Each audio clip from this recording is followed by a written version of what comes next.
तुम्ही स्वतः त्यांची परिस्थिती तुम्ही बघितलेली आहे स्वतःच्या डोळ्यातून, खरी आहे ना?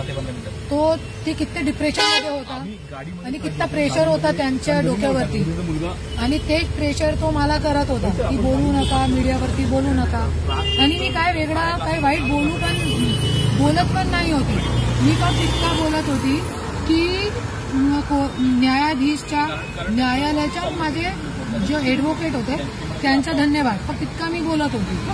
आणि त्यांना कंटिन्यू कॉल येत होते त्यांचे वडीलचे, तो त्या प्रेशरमध्ये झाला आणि त्यांनी अशी पोस्ट केली.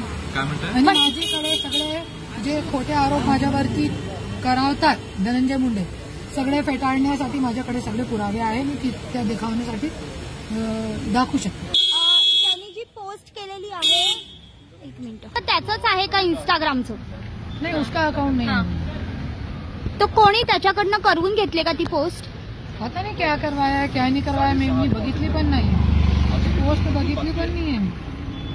मला पण पाठवा कोणती पोस्ट. त्यात तुमच्याबद्दल फार त्यांनी वाईट शब्द म्हटलेले आहेत, लिहिलेले आहेत. कोई बात नहीं, मेरा बेटा है, पति इतना कर रहा, बेटा थोड़ा तो कर सकता है ना.